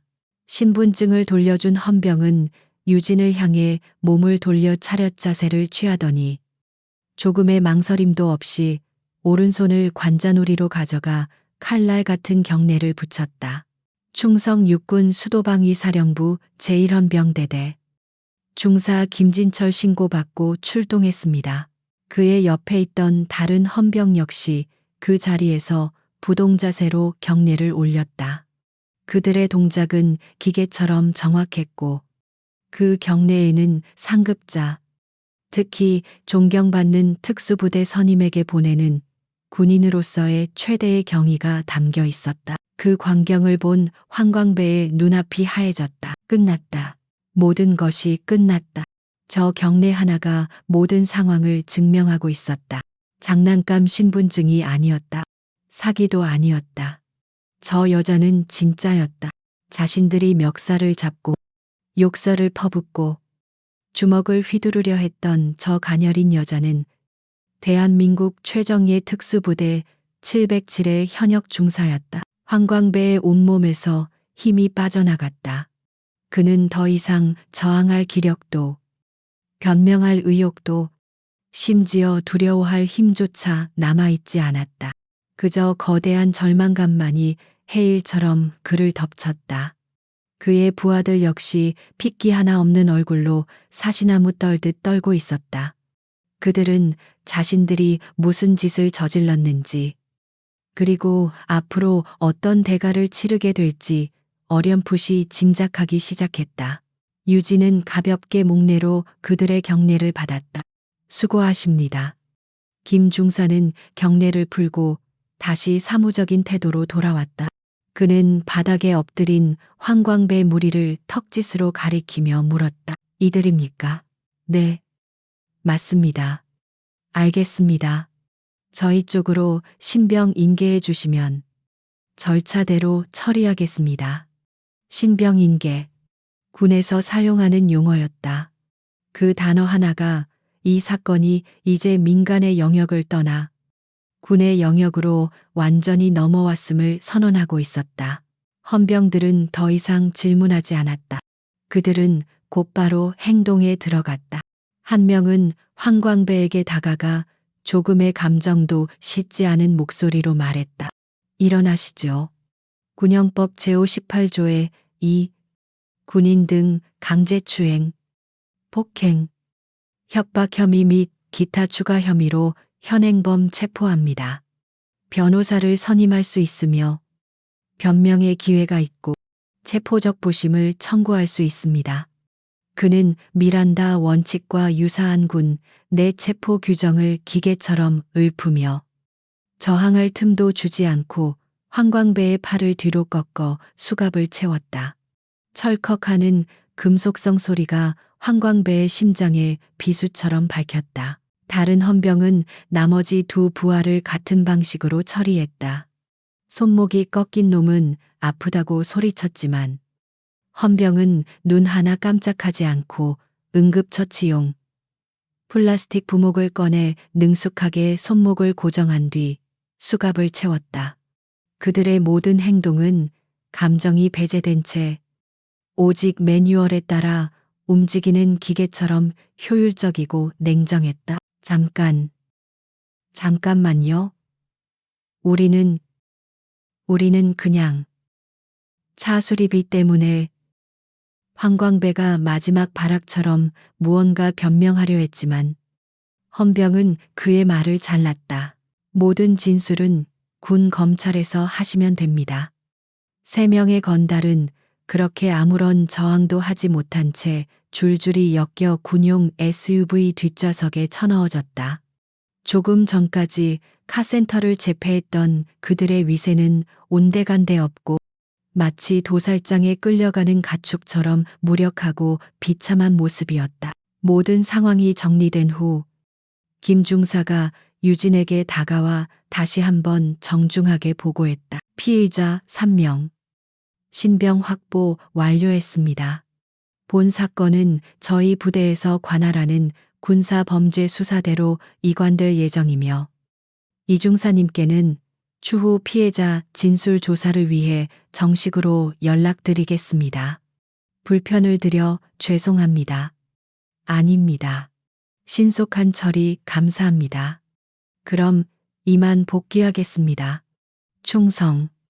김 중사는 다시 한번 짧게 경례를 하고는 차에 올라탔다. 짙은 국방색 SUV는 들어올 때와 마찬가지로 요란한 엔진음을 내며 순식간에 골목길을 빠져나갔다. 마치 한바탕 꿈이라도 꾼 듯 카센터에는 다시 정적이 찾아왔다.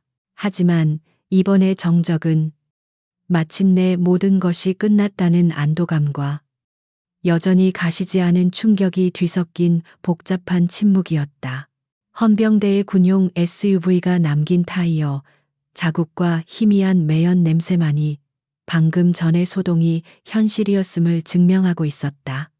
황광배 일당이 남기고 간 공구와 바닥에 떨어진 렌치는 마치 현대미술 작품처럼 어지럽게 널려 폭력의 잔해를 고스란히 보여주었다. 카센터는 다시 고요해졌지만 그 고요함은 평화가 아닌 거대한 충격 이후의 먹먹한 이명을만 과도 같았다. 박철민 씨는 여전히 그 자리에 못 박힌 듯 서 있었다. 그의 시선은 바닥의 렌치도 엎질러진 기름도 아닌 자신의 눈앞에 서 있는 조카 이유진에게 고정되어 있었다. 그는 떨리는 손으로 작업대 모서리를 간신히 붙잡고 몸을 지탱했다. 다리에 힘이 풀려 금방이라도 주저앉을 것 같았다. 그의 머릿속은 하얀 안개로 뒤덮인 듯했다. 조금 전까지의 기억들이 파편처럼 떠다녔다. 황광배의 거친 목소리, 공포에 질렸던 자신의 모습, 그리고 바람처럼 움직이며 거구의 남자들을 추풍낙엽처럼 쓰러뜨리던 유진의 모습. 마지막으로 각 잡힌 헌병들이 그녀에게 붙이던 칼날 같은 경례까지 그 모든 것이 도무지 현실로 느껴지지 않았다. 그가 아는 이유진은 어릴 적부터 유난히 조용하고 내성적이었던 아이였다. 부모님을 일찍 여의고 할머니 손에 자라면서도 단 한 번 속썩인 적 없는 착한 아이. 명절 때 찾아와서는 말없이 삼촌의 일을 돕고 기름때 묻은 손으로 건네주는 용돈을 수줍게 받던 아이. 대학교에 갔다더니 졸업하고는 좋은 회사에 취직했다는 소식만 간간히 전해 듣던 그저 평범하고 대견한 조카였다. 그런데 저 아이가 707 특수부대 중사 철민 씨의 상식으로는 도저히 연결되지 않는 단어들이었다. 마치 우리 집 순한 강아지가 사실은 시베리아의 늑대였다는 이야기처럼 황당무계했다. 유진아. 그가 겨우 입을 열었다. 목소리는 심하게 잠겨 있었다. 너 대체. 그는 말을 잇지 못했다. 너 대체 누구냐고 묻고 싶었지만 차마 그 말이 입 밖으로 나오지 않았다. 그녀는 분명 자신의 조카 이유진인데 동시에 완전히 다른 낯선 존재처럼 느껴졌다. 그 간극이 그를 혼란스럽고 두렵게 만들었다. 유진은 말없이 삼촌에게 다가갔다. 그녀는 바닥에 떨어진 렌치를 집어들어 제자리에 걸어놓고 엎어진 공구 상자를 바로 세웠다. 그 움직임은 여전히 침착하고 군더더기가 없었다. 마치 방금 전의 싸움이 어질러진 작업장을 정리하는 것과 별반 다르지 않은 임무의 일종이었던 것처럼. 삼촌. 그녀가 입을 열었다. 제가 알던 제 조카 유진이가 맞니? 철민 씨는 결국 묻고 말았다. 그의 눈시울이 붉어졌다. 그 질문에는 원망이나 질책이 아닌 오직 깊은 슬픔과 혼란만이 담겨 있었다. 왜 이 험한 길을 택했느냐는, 왜 자신에게 아무 말도 하지 않았느냐는 무언의 아우성이었다. 유진은 잠시 대답이 없었다. 그녀는 말없이 낡은 용접기 옆에 놓인 작은 플라스틱 의자에 삼촌을 부축해 앉혔다. 그리고 자신도 그 앞에 쪼그리고 앉아 삼촌과 눈높이를 맞췄다. 죄송해요. 삼촌. 미리 말씀 못 드려서. 그녀의 목소리는 낮고 차분했다. 왜? 하필. 그런 험한 일을. 철민 씨의 목소리가 떨렸다. 그의 눈에는 유진의 모습 위로 혹독한 훈련장에서 고통받고 있을 조카의 모습이 겹쳐 보였다. 여자애가 내 몸은. 그는 말을 잇지 못하고 고개를 떨궜다. 그의 어깨가 가늘게 떨리고 있었다. 유진은 삼촌의 기름때 묻은 거친 손을 자신의 두 손으로 조용히 감싸 잡았다. 그녀의 손은 작고 부드러웠지만 그 안에 밝힌 굳은 살과 미세한 상처들이 그녀가 걸어온 길을 말해주고 있었다. 삼촌. 그녀가 다시 입을 열었다. 그리고 그녀의 이야기가 시작되자 카센터의 시간은 과거의 어느 혹독했던 시간 속으로 거슬러 올라가기 시작했다. 플래시백 1. 칠흑 같은 어둠. 살을 애는 듯한 겨울 바다의 칼바람. 그리고 진흙과 땀. 눈물이 뒤섞인 갯벌. 이 악물어 고작 이딴 걸로 포기할 거면 당장 내 손으로 군번줄 끊고 꺼져버려. 교관의 목소리는 악마의 포효처럼 귓전을 때렸다. 20명 남짓한 훈련병들이 무거운 고무보트 IBS를 머리 위로 이고 차가운 갯벌을 기고 있었다. 지옥주라 불리는 특수부대 선발 과정의 마지막 관문이었다. 5일 동안 잠 한숨 자지 못하고 인간의 육체적, 정신적 한계를 시험하는 극한의 훈련이 계속되고 있었다. 그들 중에 유진도 있었다. 당시의 그녀는 지금보다 훨씬 앳된 얼굴이었지만 눈빛만은 굶주린 새끼 늑대처럼 독하고 날카로웠다. 그녀의 작은 체구는 100kg이 넘는 고무보트의 무게에 짓눌려 금방이라도 부서질 것 같았다. 폐는 터질 듯했고 팔다리는 감각이 없었다. 머릿속에서는 포기해. 그만둬. 넌 할 수 없어라는 속삭임이 끊임없이 울렸다. 옆에 있던 동기 하나가 결국 무너졌다. 으악, 못하겠습니다. 그는 보트에서 손을 놓았고 그 무게가 고스란히 주변 동기들에게 쏠렸다. 유진의 어깨가 비명을 질렀다. 포기하는 놈은 버려, 나머진 계속 진행한다. 교관의 목소리는 얼음처럼 차가웠다. 나고자는 그 자리에서 잊혔다. 이곳은 동정이나 연민이 허락되지 않는 오직 강자만이 살아남는 세계였다. 유진은 이를 악물었다. 입술이 터져 짠 핏물이 진흙과 섞여 들어왔다. 여기서 무너지면 다시는 일어설 수 없다. 여기서 무너지면 내가 지키고 싶었던 모든 것을 지킬 수 없다. 그녀는 고개를 들어 어둠 저편을 보았다. 그곳에는 아무것도 없었다. 하지만 그녀는 보았다. 주눅든 채 자신을 바라보던 어린 날의 아버지의 얼굴을, 그리고 오늘 건달들 앞에서 어쩔 줄 몰라 하던 삼촌의 얼굴을. 아니, 아직이야. 그녀는 온몸의 마지막 힘까지 쥐어짜내며 소리쳤다. 일어서 할 수 있다. 그것은 동기들에게 외치는 소리이자 스스로에게 거는 주문이었다. 그녀의 외침에 무너져가던 동기들의 눈에 다시 희미한 빛이 돌아왔다. 그들은 서로를 의지하며 한 걸음, 또 한 걸음, 지옥의 갯벌을 빠져나오기 시작했다. 처음엔 저도 제가 할 수 있을지 몰랐어요. 유진의 담담한 목소리가 철민 씨를 다시 현실로 데려왔다. 매일 밤 울었고 매일 아침 포기하고 싶었어요. 제 몸 곳곳에 있는 상처들은 그때의 기록 같은 거예요. 그녀는 아까 잠시 보였던 쇄골의 흉터를 무심하게 손끝으로 쓸었다. 이건 대테러 훈련 중에 실수로 다친 거예요. 실탄이 오가는 훈련은 아니었지만 장비 파편에 베였어요.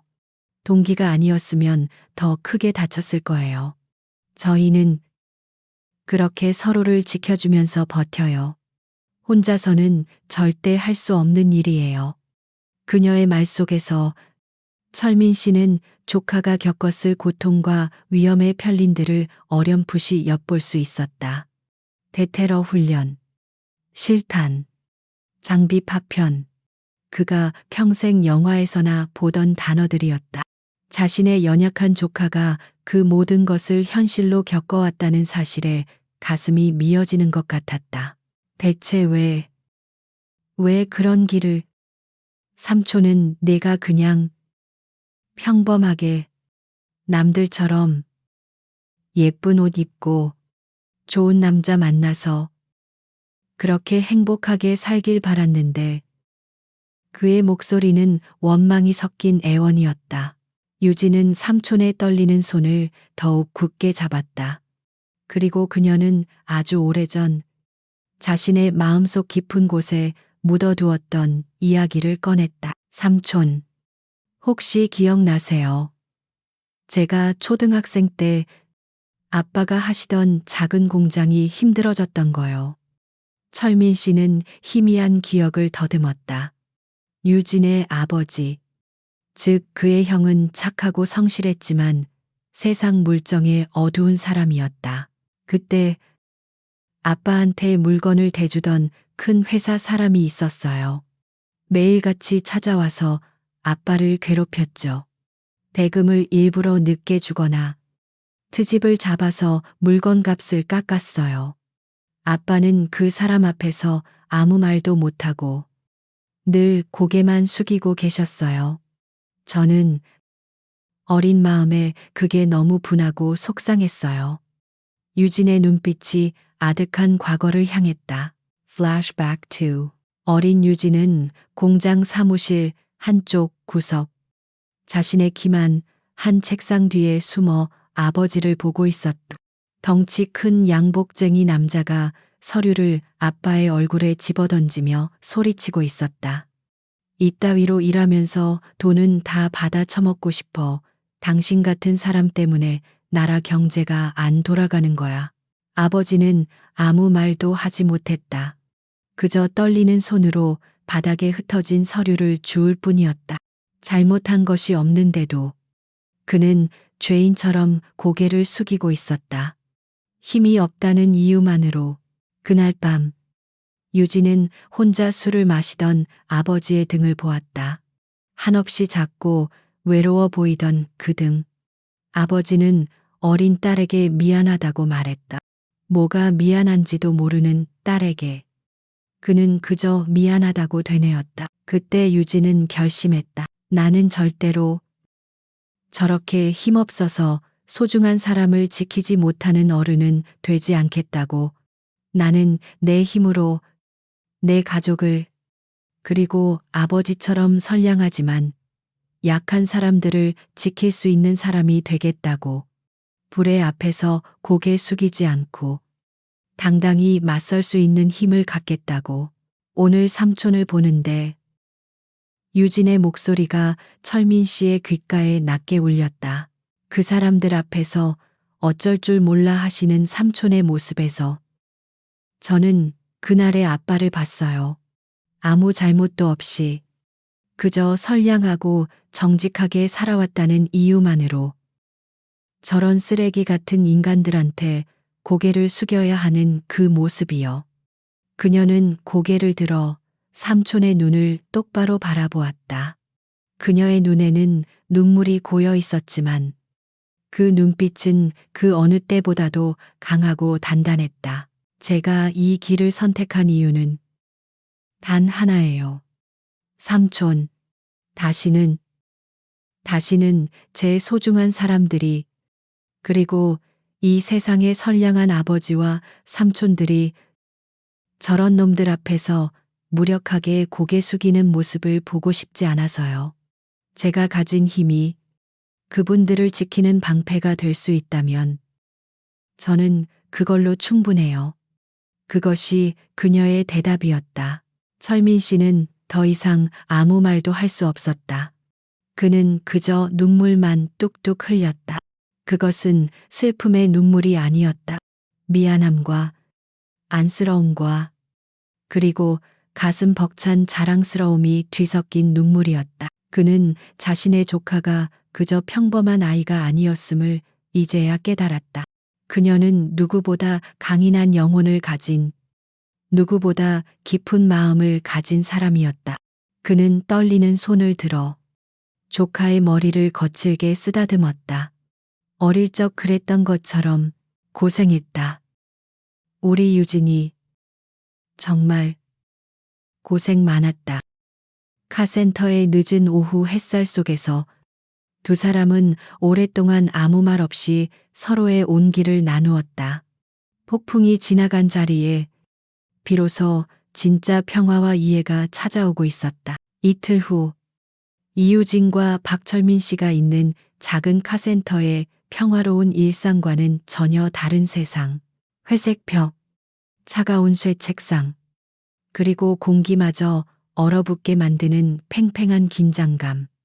그곳은 수도방위사령부 제1헌병대대 조사실이었다.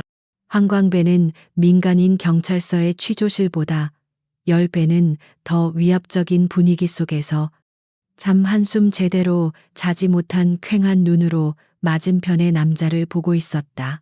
그의 앞에는 군 검찰 소속의 수사관이 앉아 있었다. 경찰 형사들처럼 거칠지도 어수룩하지도 않았다. 그는 잘 다려진 셔츠에 단정한 넥타이를 메고 있었고 그의 눈빛은 감정 없이 오직 사실 관계만을 꿰뚫어 보는 날카로운 메스와도 같았다. 황광배 씨, 다시 한번 묻겠습니다. 사건 당일 박신의 카센터에 찾아간 목적이 무엇이었습니까? 수사관의 목소리는 나직했지만 그 안에는 거부할 수 없는 권위가 실려 있었다. 아, 글쎄 몇 번을 말합니까? 차에 흠집이 나서 정당하게 수리비를 요구하러 간 거라고요. 근데 그쪽에서 그 여자가 먼저 시비를 걸고 우리를 폭행했다니까요. 우린 피해자입니다. 피해자. 황광배는 마지막 남은 힘을 쥐어짜 내 허세를 부렸다. 그가 평생을 써먹던 방식이었다. 목소리를 높이고 억지를 부리고 피해자 코스프레를 하면 어수룩한 경찰들은 적당히 합의를 보라며 물러서곤 했다. 하지만 그의 계산은 완전히 빗나갔다. 수사관은 그의 말을 끝까지 들은 후 아무런 표정 변화 없이 서류 파일을 넘겼다. 차량 흠집, 국립과학수사연구원에 정밀 감식을 의뢰한 결과 해당 스크래치는 최소 3주 전에 발생한 것으로 추정된다는 소견이 나왔습니다. 또한 흠집 내부에서 발견된 미세 토양 성분은 황광배 씨의 주 거주지 인근 지역의 성분과 일치하지만 카센터 주변의 토양 성분과는 일치하지 않는다는 결과도 나왔습니다. 거짓말은 통하지 않습니다. 황광배 씨. 수사관의 담담한 말 한마디 한마디가 비수가 되어 황광배의 심장에 밝혔다. 그는 자신의 얕은 속임수가 최첨단 과학수사 앞에서 얼마나 허무하게 무너지는지 깨닫고 할 말을 잃었다. 그리고 폭행이라고 하셨습니까? 수사관은 다른 서류를 꺼내 책상 위에 펼쳤다. 그것은 카센터 주변 CCTV와 사건 이후 헌병들이 확보한 주변 상인들의 익명 제보를 정리한 보고서였다. 귀하와 귀하의 일행이 먼저 박철민 씨를 위협하고 어깨를 밀쳤으며 이후 이유진 중사의 신체에 먼저 접촉하며 물리적 위협을 가한 사실이 모두 확인되었습니다. 이것은 쌍방 폭행이 아니라 명백한 특수폭행 및 협박입니다. 심지어 흉기 렌치까지 사용하려 했더군요. 죄질이 아주 나쁩니다. 황광배의 입이 바싹 말라갔다. 그는 이제 자신이 거대한 덫에 걸린 생쥐 신세라는 것을 깨달았다. 자, 이제 장난은 그만 치고 본론으로 들어갑시다. 수사관은 서류를 치우고 처음으로 황광배의 눈을 똑바로 쳐다보았다. 그의 눈빛은 너무나도 차가워서 황광배는 저도 모르게 몸을 움츠렸다. 황광배 씨, 당신이 무슨 생각으로 그랬는지는 모르겠지만 당신은 지금 대한민국에서 민간인이 저지를 수 있는 최악의 실수 중 하나를 저질렀습니다. 네. 그게 무슨... 당신이 멱살을 잡고 계집애라고 모욕하며 폭행하려 했던 상대가 그냥 평범한 여군인 줄 아셨습니까? 수사관은 잠시 말을 끊었다. 그의 입가에 비웃는 듯 많은 듯한 미묘한 미소가 스쳤다. 이유진 중사는 대한민국 육군 특수전사령부, 그 중에서도 최정예 요원들만 모인다는 제707 특수임무단 소속입니다. 국가 1급 대테러 요원이라는 말입니다. 전시에는 적진 깊숙이 침투해 적 수뇌부의 목을 따오는 임무를 수행하는 말 그대로 인간 병기입니다. 그런 국가의 핵심 전략 자산을 당신이 고작 돈 몇 푼 뜯어내려고 건드렸다는 겁니다. 이게 무슨 의미인지 아시겠어요? 황광배의 머릿속이 하얘졌다. 치바링치, 인간 병기, 국가 핵심 전략 자산. 그가 평생 들어볼 일도 없었던 영화에나 나올 법한 단어들이 그의 죄목이 되어 눈앞에 펼쳐지고 있었다. 당신에게 적용될 죄목은 단순 폭행, 협박이 아닙니다. 수사관은 법전이라도 외우는 것처럼 막힘없이 말을 이어갔다. 군형법 제58조의 이 군인 등 강제추행, 폭행, 협박는 기본이고 군형법 제92 조의 군인 등에 대한 폭행, 협박의 가중처벌에 따라 가중처벌 대상입니다. 또한 이유진 중사가 현재 수행 중인 임무의 기밀 등급을 고려했을 때 이번 사건은 단순 폭행을 넘어 군사 작전 능력에 대한 잠재적 위협 행위로 간주될 수 있습니다. 그렇게 되면 글쎄요. 아마 당신이 평생 구경하기 힘들었던 곳에서 아주 오랫동안 콩밥을 먹게 될 겁니다. 수사관의 마지막 말은 사형 선고와도 같았다. 황광배의 얼굴에서 마지막 핏기마저 사라졌다. 그는 그제야 자신이 호랑이의 꼬리를 밟은 것이 아니라 잠자는 용의 영린 이그림을 건드렸다는 사실을 깨달았다. 그는 온몸을 부들부들 떨며 어린아이처럼 울음을 터뜨리기 시작했다. 그의 길고 길었던 양아치 인생이 그렇게 한순간에 막을 내리고 있었다. 같은 시각 서울지방경찰청 광역수사대 대형 스크린에 황광배의 얼굴 사진과 함께 그의 조직도가 펼쳐져 있었다. 회의실에는 광역수사대의 베테랑 형사들과 군 검찰에서 파견 나온 수사관이 함께 앉아 있었다. 분위기는 사뭇 진지하면서도 어딘가 고무되어 있었다. 그러니까 군 검찰 쪽 말씀은 이번 이유진 중사 폭행 사건을 계기로 황광배 일당뿐만 아니라 그 배후에 있는 상부 조직까지 전부 일망타진하는 합동작전을 제안하신다는 겁니까? 광역수사대 팀장이 묻자 군 수사관이 고개를 끄덕였다. 그렇습니다. 사실 저희 군 정보부대에서도 황룡파라는 이 신흥 조직이 군사시설 주변의 유흥업소 이권에 개입하려는 정황을 포착하고 주시하고 있었습니다. 하지만 민간인 조직이라 저희가 직접 나설 명분이 부족했는데 이번에 황광배라는 놈이 아주 좋은 명분을 만들어 주었습니다. 그의 말에 형사들 사이에서 낮은 웃음이 터져 나왔다. 우리 쪽도 마찬가지입니다. 저놈들 워낙 교묘하게 법망을 피해서 증거 잡기가 쉽지 않았는데 707 요원을 건드렸다. 허허. 이건 뭐 쥐 잡으려고 났던 덫에 호랑이가 제 발로 걸어 들어온 격이군요. 광역수사대 팀장은 만족스러운 표정으로 말했다. 국가 최정예 요원이 연루된 사건이라는 상징성 덕분에 평소라면 복잡했을 영장 청구나 수사 협조 절차가 일사천리로 진행되고 있었다. 군과 경찰의 공조라는 좀처럼 보기 힘든 강력한 수사 동력이 확보된 것이다. 좋습니다. 그럼 오늘부로 황룡파 소탕 작전을 위한 특별수사본부를 설치합니다. 군과의 긴밀한 공조하에 이번 기회에 저 쓰레기들 뿌리까지 전부 뽑아버립시다. 팀장의 말이 떨어지자 회의실에 있던 모든 형사들이 일제히 자리에서 일어나며 예, 알겠습니다. 라고 외쳤다. 이유진의 작은 날갯짓이 이제 경찰과 군을 움직이는 거대한 태풍을 만들어내고 있었다. 그 소문은 아주 조용하고 은밀하게 하지만 가뭄의 단비처럼 빠르게 퍼져나갔다.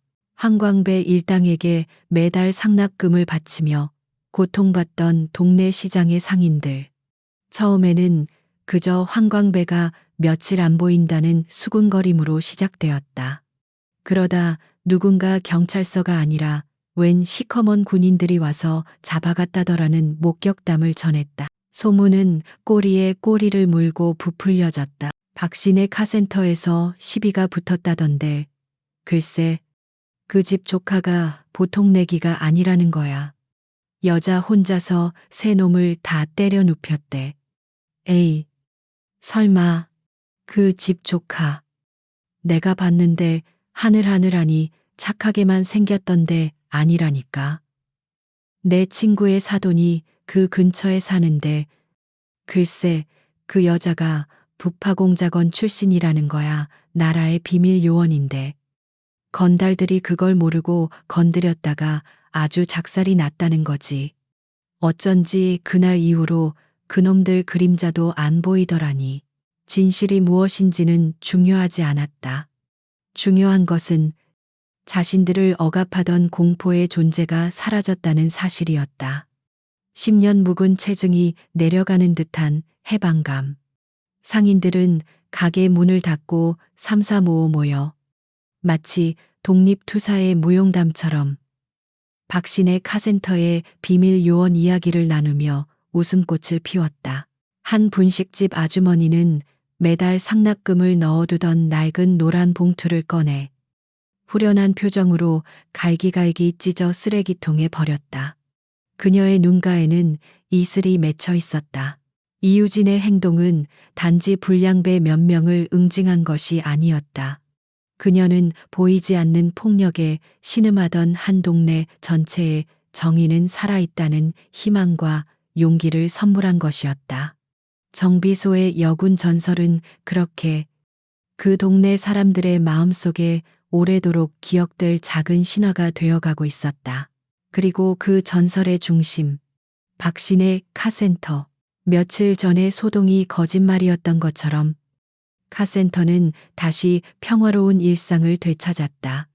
아니, 이전보다 더 활기가 넘쳤다.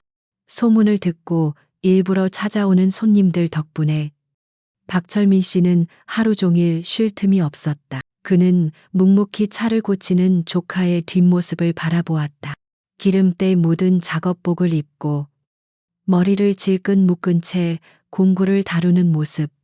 예전이었다면 그저 기특하다고만 생각했을 그 모습이 이제는 세상 그 누구보다 든든하고 믿음직스러워 보였다. 그때 분식집 아주머니가 김이 모락모락 나는 떡볶이와 튀김이 담긴 접시를 들고 카센터로 들어왔다. 사장님, 일하시는데 출출하실까봐 좀 가져왔어요. 아이고, 사장님 매번 뭘 이런 걸 다. 철민 씨가 고마워하며 자리에서 일어서자 아주머니는 그의 손을 살짝 막으며 유진을 향해 눈짓했다. 그녀는 아무 말 없이 그저 인자한 미소로 유진을 바라볼 뿐이었다. 그 눈빛 속에는 고맙다는 수만 마디의 말보다 더 진한 감사가 담겨 있었다. 유진 역시 아무 말 없이 꾸벅 고개를 숙여 인사했다. 작은 카센터에 울려 퍼지는 라쳇 렌치의 딸깍 소리, 고소한 기름 냄새와 달콤한 떡볶이 냄새, 그리고 서로를 향한 따뜻한 눈빛. 파문은 그렇게 세상을 조금 더 살만한 곳으로 만들어 놓고 있었다. 일주일 후, 박신의 카센터는 마치 아무 일도 없었다는 듯. 그러나 모든 것이 미묘하게 달라진 채로 다시 평온한 일상을 되찾았다. 공기를 채우는 것은 여전히 기름과 쇠가 뒤섞인 냄새였지만 그 안에는 더 이상 불안과 두려움의 그림자가 없었다. 대신 활기와 온기가 그 자리를 채우고 있었다. 소문은 생각보다 빠르게 퍼져나갔다. 박신의 카센터에 가면 억울한 일 당할 걱정은 없다는 믿음. 그 믿음은 발길이 뜸했던 손님들을 다시 불러 모았고, 심지어는 유진의 얼굴이라도 한번 보려는 듯 일부러 차를 끌고 와 간단한 점검을 부탁하는 사람들까지 생겨났다. 덕분에 박철민 씨는 평생 이렇게 바빴던 적이 있었나 싶을 정도로 눈코 뜰 새 없이 바쁜 나날을 보냈다. 하지만 그는 피곤하지 않았다. 오히려 그의 허리는 평소보다 꼿꼿이 펴져 있었고 손님을 대하는 목소리에는 자신감이 넘쳤다. 그는 더 이상 세상의 부당함 앞에서 주눅들지 않았다.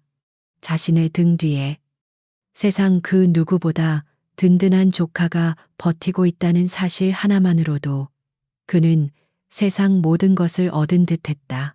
하지만 그 평화로운 일상에도 끝은 찾아왔다. 유진의 짧았던 휴가가 끝나는 날이었다. 그날 아침 철민 씨는 카센터 한쪽에서 묵묵히 엔진오일을 갈고 있는 유진의 뒷모습을 말없이 바라보고 있었다. 기름때 묻은 작업복, 질끈 묶은 머리, 능숙한 손놀림.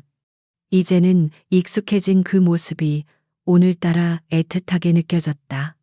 잠시 후면 저 아이는 다시 자신이 모르는 험난한 세계로 돌아가야 했다. 얼마 후 일을 마친 유진이 안으로 들어갔다 나오자 철민 씨는 숨을 삼켰다. 그의 눈앞에는 더 이상 수수한 작업복 차림의 조카가 없었다.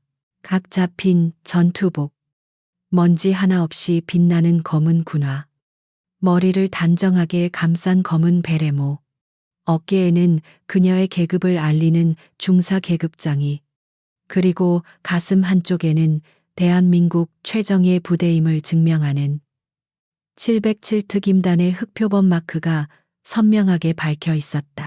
화장기 하나 없는 얼굴이었지만 그 어떤 여배우보다도 위엄 있고 아름다웠다. 그것은 그녀의 진짜 모습이었다. 국가와 국민을 지키기 위해 자신의 모든 것을 바친 군인.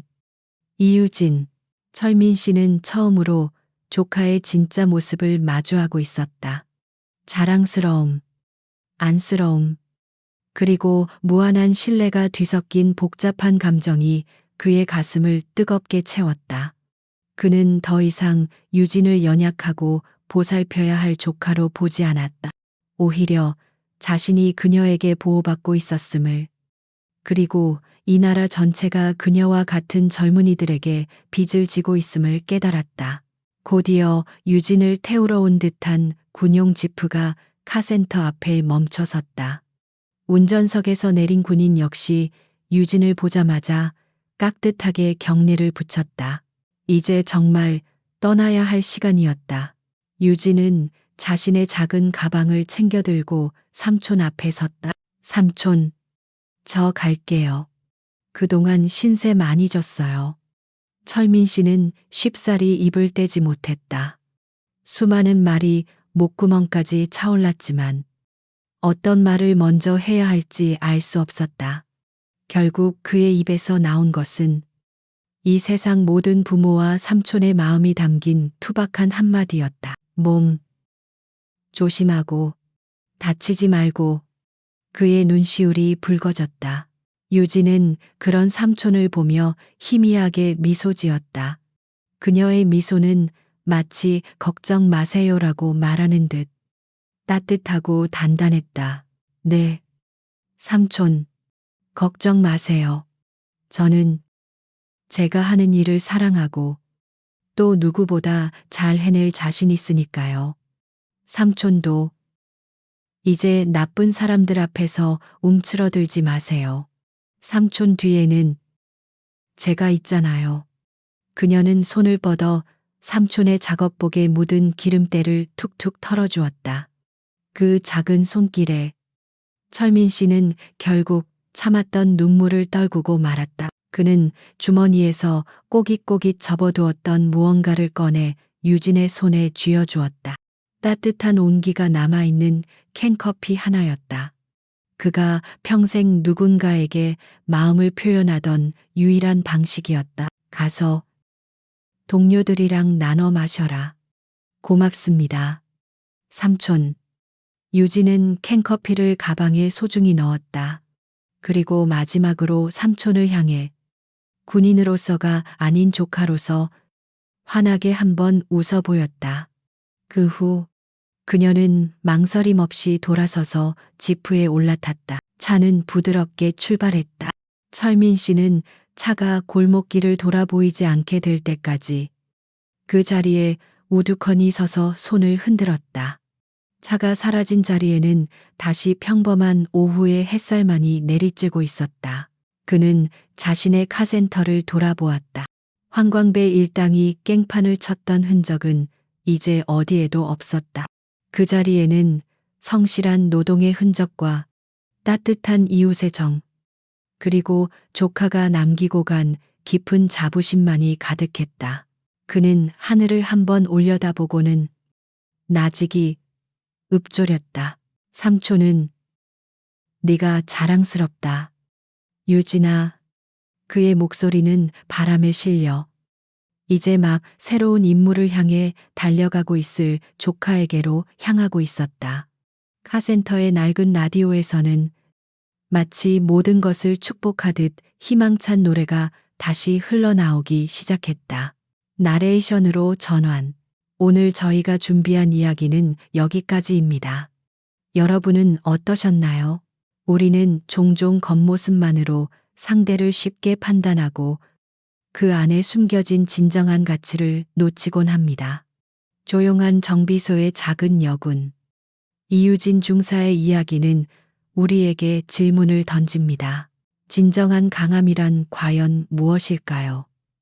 그것은 단순히 남을 힘으로 억누르는 것이 아니라 불의에 맞서 자신보다 약한 이들을 지켜주는 용기에서 나오는 것이 아닐까요? 여러분의 생각을 아래 댓글로 남겨주세요. 여러분의 삶 속에도 이유진 중사처럼 겉모습 뒤에 놀라운 강인함을 숨기고 있는 영웅이 있다면 그 이야기도 함께 나누어 주시면 좋겠습니다. 오늘 이야기가 통쾌하셨다면 좋아요를 누르는 것을 잊지 마세요.